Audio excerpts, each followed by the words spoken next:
Can I play the Smith Morrow? Well, that's if I have the white pieces. We'll play a 10-minute game, though. I don't really have the energy for a 15-minute game. And then maybe we'll have a political discussion so I can properly end my career. All right. Maximilian 0104. Okay, I'm going to play something very tactical. Yeah, we're going to play a Sicilian. Okay, F4. So we faced this move probably, 3 or 4 times in the speedrun.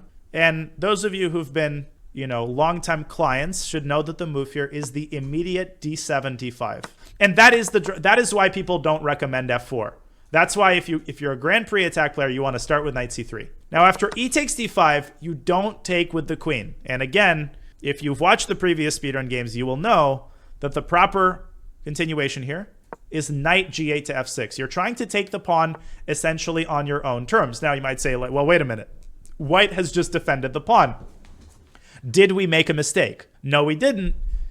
And it helps to know the theory here. Essentially, the point is that the d4 square is now significantly weakened. So what we do is we adopt the gambit mode. We basically play a gambit. We play e6, we force the trade, and then we have massive compensation for the pawn. And this is a very well-known line. This is a line that if you're a Sicilian player, you should absolutely know this line. And I think I had a speedrun game many, many months ago, even over a year ago, where I explained why black has such serious compensation. But the elevator pitch is that we have massive control over the center. We have control over the d4 square.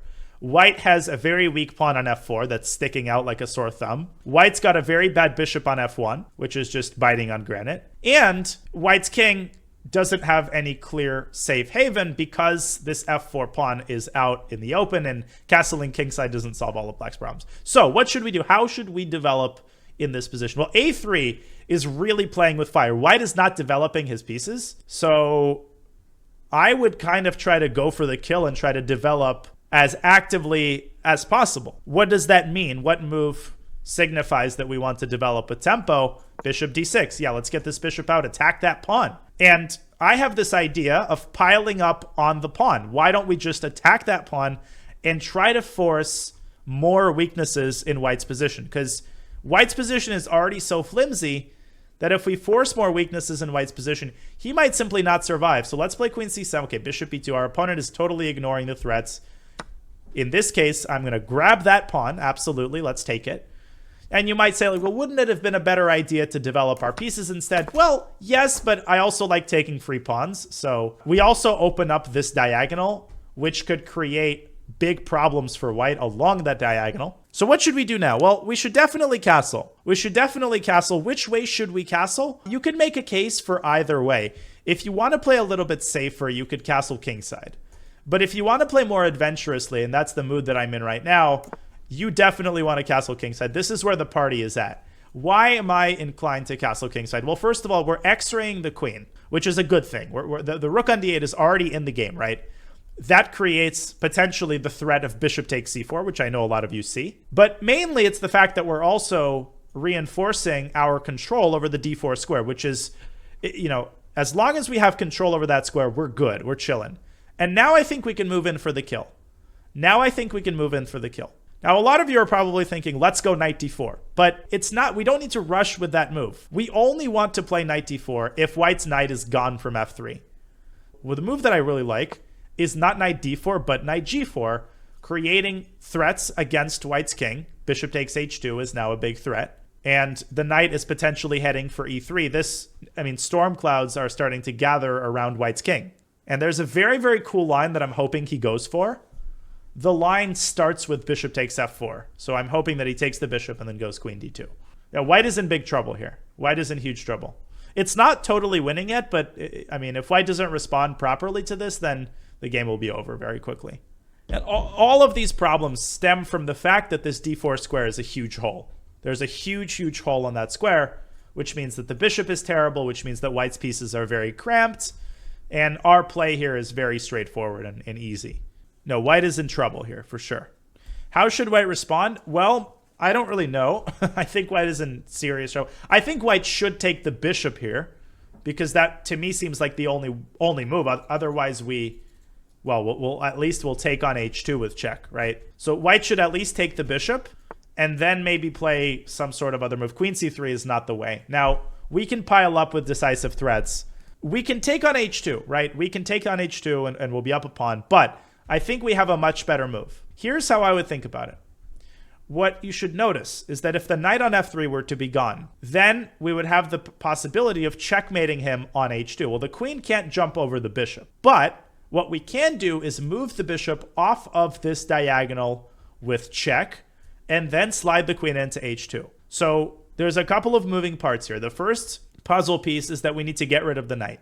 Once we get rid of the knight, we'll be able to play the move bishop f4 to e3 check, forcing him to either take or go king h1 or whatever. It doesn't matter because queen takes h2 is going to be checkmate. So in what order do we want to do things? Well, step one is to distract the knight, and we have just the way to do that. Literally all I've been talking about is how great the d4 square is. Well, we finally have a good use for it. We can put the knight on d4. But the use for it is tactical, not positional. We're not trying to use the square and establish an outpost there. We're literally just trying to distract the knight, bishop e3 check, and it's checkmate in 2 moves. If rook f2, then we still take on h2 and then go queen h1 checkmate. And that's how you dismantle this line. That's how you dismantle this line. And we're 1900. 14 moves. Well, I mean, white played terribly, to be fair. White played very, very poorly. So that's our second game, I think, in this line where people play c4 and just get destroyed. In the first game, I think something pretty similar happened. So knight f3 was fine. a3 was a very strange move. I don't know why people play like this. White's just not developing pieces and neglecting the problems in this position. So we decided to go bishop d6 and attack the pawn on f4. Then we decided to pile up on f4, and queen c2 or bishop e2 was a huge mistake. I mean, giving up this pawn, after white gives up this pawn, all hell breaks loose. A better idea probably would have been to go g3. The problem with the move g3 is that creates even more weaknesses on the king side. One way that we could try to exploit that is to play like h5 very quickly. Just go h5 and h4 and open up the king side completely and just try to go for the kill. So I think this would have still been quite bad for white, but at least it's a little bit more double-edged. White can play bishop g2. I was honestly planning to do something like long castle, and if white short castles, I would even consider h4 here. Probably not totally sound. You can understand how good this can be when played properly. Black's just got total domination over the center. In any case, bishop e2 gives up the pawn, then we castle, then we go knight g4, and already it's very, very bad.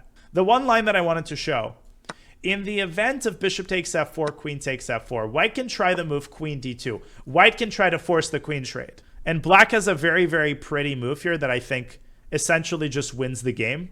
Who can spot this move? Yeah, so you asked the Sam Shanklin question. What happens if I do it anyway? And that yields the move knight d4.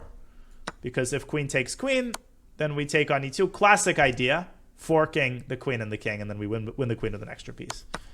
And I think white has no moves here because you're threatening knight takes f3 and queen takes h2. Nice little move, for sure. So, anyways, in the game, of course, everything was very straightforward. And I can show you a gazillion examples of this idea being applied in over-the-board play. Another example of where pattern recognition pays off 100-fold, because I saw this idea really without even thinking about it. What was my major at Stanford? That's a good way to get canceled, just the fact that I'm a history major. The fact that I dared to major in history. What do professional chess players normally major in? Well, Hess was a history major. I don't think there's one thing necessarily. I think it's all across the board. Psychology, math. I honestly think that the way the chess world handles Fischer is a great representation of the fact that chess players manage to remain very rational and level-headed. I think it's a very good demonstration of how cases like that should be treated, but unfortunately, I don't think that nuanced treatment has bled over into society. Similar vibes to coding. Well, that's what I thought when I took CS classes, but then I realized, to me at least, and maybe I don't know computer science well enough, chess and CS had very, very little in common. Like, I was not benefiting at all from my chess skills while doing coding.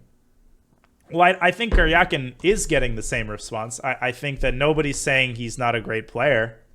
I mean, nobody's attacking his play. You know, people are keeping the discussion strictly to what he was saying. Yeah, I think Ding has a better chance objectively of making it to the World Championship. So I'm actually very excited to see him in the candidates. I think it's great that he got a chance. Well, it's interesting because my friend and I are thinking of doing a chess podcast at some point. So we had like an hour-long discussion of the Karyakin case. He's a lawyer.